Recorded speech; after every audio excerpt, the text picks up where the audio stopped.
Now, what's a small change you're going to make?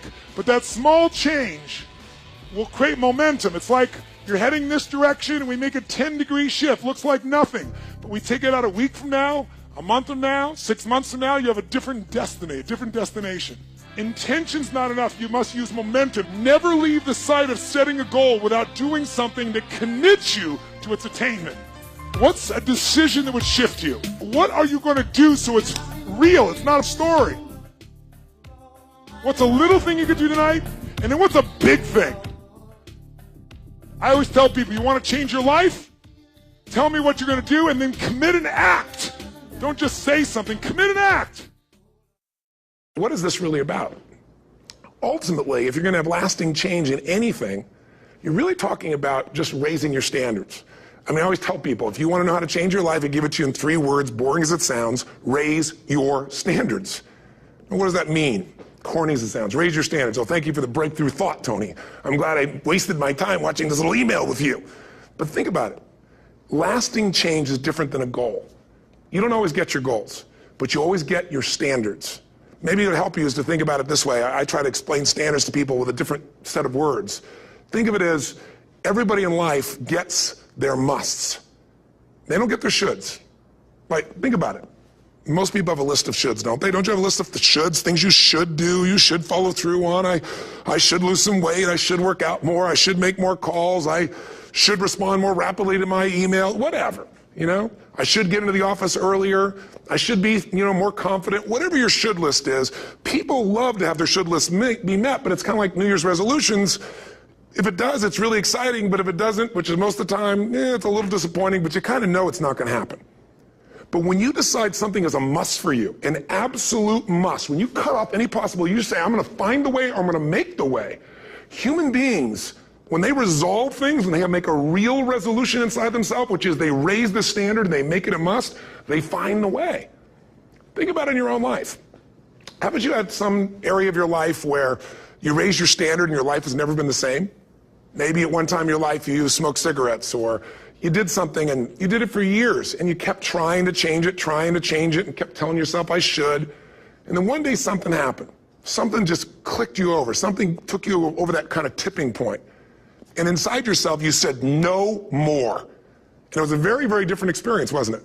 Something inside of you shifted and what was a should became a must, and you've never gone back. Is there an area like that in your life you can think of? Again, did you ever smoke cigarettes? Did you ever eat a certain way, drink a certain form of alcohol, and then finally say no more, and you just don't go back? And notice this, it doesn't really take any willpower anymore. Because somewhere when we make this click, when we make something a must, we attach ourselves to it. It becomes part of our identity. And one thing I've learned in the last, 33 years of working with people from now over 100 countries, 4 million people, is human beings absolutely follow through on who they believe they are. If you said to me, well, I'm really going to work hard to stop smoking, but I've been a smoker my whole life and I am a smoker, I know your days are numbered. You're going to be back smoking cigarettes again, because we all act consistent with who we believe we are. I tell people the strongest force in the whole human personality is this need to stay consistent with how we define ourselves. If you define yourself as somebody who is really conservative, you're not going to be crazy and act nuts unless you're really drunk or something, and then you can say it's the alcohol, when it's really just you finally getting permission to be yourself. The alcohol is your excuse. If you're a really crazy person, you act crazy, outrageous, playful. You don't act conservative because that's not who you are. Very often people say, well, I can't do that. I'm not that kind of person. And I always say to people, really, when did you define yourself? I mean, really, how many years ago did you come up with what you could and couldn't do in your life? How many years ago? Most people, if they really look at how they're living their life today, it's based on a set of standards, a set of beliefs that they made choices about 10, 20, 30 or more years ago. I mean, very often we made decisions in our youth or very young about what to believe, about what we were capable of, about who we are as a person, and that becomes the glass ceiling, if you will, that controls us.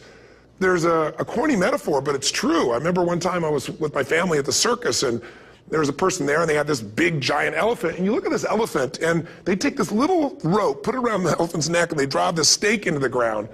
And I mean, you look at this and you know that elephant could rip down the entire tent with almost no effort. And yet the elephant doesn't struggle, doesn't try. Why? Because the elephant's conditioned. And they take that elephant and condition the elephant when it's a baby elephant. That's how they train them. When it's a little baby elephant and it doesn't have the power yet, they put a big rope around it and they drive this huge stake in the ground, and the elephant fights and fights and fights. And one day, finally, that elephant decides, I'm not capable of pulling this out. And once that becomes the definition of an identity of anyone, an elephant in this case, they don't even try anymore. It's just who I am, that's how it is, that's just the way it is in my life. I'd like to ask you to take a look at any place you've got a limitation and ask yourself, when did I decide to accept that limitation? And you may not even see it as a limitation. You might see it as just that's who I am. But so often in our lives, we've adapted to be a certain way so that we don't fail or so that people will like us or respect us, but it's not necessarily who we are. Joy comes when you're spontaneous. It's really hard to be truly happy when you're not being yourself. And most of us have no clue who we are. And so a big part of my work, if you've ever been to an event, you know, is to get people to do things spontaneously without thinking, because that's when the real you shows up. That's when the energy comes alive. And when you do that, when you start to connect to your true nature, suddenly there's energy available for you to set a higher standard for what you want in your life. That's what this is really all about. And when I talk about standards, when I talk about, shoulds versus musts, think about your own life. I know there have been areas in your life where some point in time you just shifted and you raised the standard and your life changed. Because whatever people have their identity attached to, they live. We live who we believe we are. That's just how it works. It's just kind of like, I'll give you an example. Look at your physical body. Your physical body today is an absolute reflection of only one thing. Not your goals, not your desires, but your standards. The identity you have for yourself. If your standard is you're an athlete, then there's a certain amount of strength, a muscle tone, and energy that's available in your body on a regular basis because that's who you are. And so you do whatever's necessary to maintain that identity. Again, the strongest force in the human personality is this need to stay consistent with how we define ourselves. Because if you don't know who you are, you wouldn't know how to act. Once you lock in on that identity, your brain finds a way to keep you there. If you say, man, I'm overweight, I've always been overweight, I'm big boned, and that's the story you've got, then you're going to always find a way to get back there. That's your settling point. That's your identity. That's where things lock in. If you see somebody who's in really great shape, you ask them, do you work out? You know the answer. Yes. How often? And they'll tell you 3 times, 4 times, 5 times a week, whatever. In a seminar, I'll ask people, who here works out at least 5 days a week? And I'm stand up. And you look around that room, and you know that they work out 5 times a week because you can see their body. You don't just get a result without some kind of action, without some form of ritual. Ritual meaning actions you do consistently. Now, do you think those people that are out there working out 5 days a week, do they have more time than you do?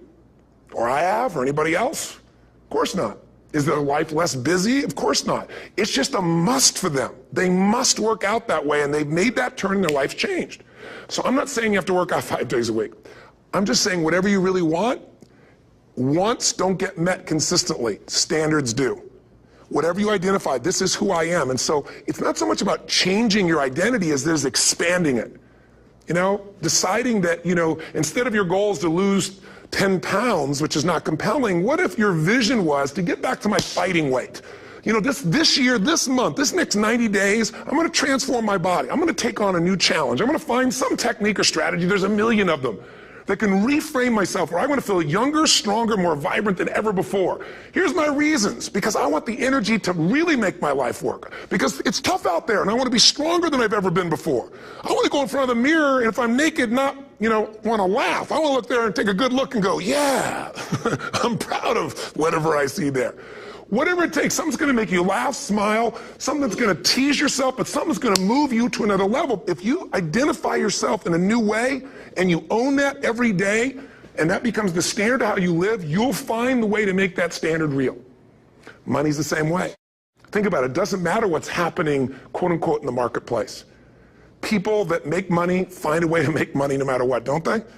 I mean, most people's standard is to pay their bills. So that's what most people find a way to do, even when economic times get tough. Most people, if that's their absolute standard, they find a way. Some people's standard is pay their bills most of the time. And so most of the time they do. Some people's standard is not just to pay their bills, but to take care of their family and maybe even some of their friends. And they find a way. In fact, you know, some people may be in a family where they don't have enough money. They barely have money to pay their bills. They work their guts out. And then somebody, their mother, their father, somebody else, their sister gets ill, and there's not enough money to take care of it. Nobody else has money in the family. They don't either, but they find a way to get that money to take care of their mother or father, don't they? And pay their bills. They never could do it before. Why? The situation made them raise their own standard. And not everybody does that. Somebody else in the family might have money and still not take care of their mother. It all comes down to the inner game, my friends. Changing your life is a change in the inner game. The outside world you can't control, but you have absolute control over this one if you learn the dynamics of what shapes you. And identity is one of those simple, clear, fundamental basics that if you start to shift it, everything else will shift in your life.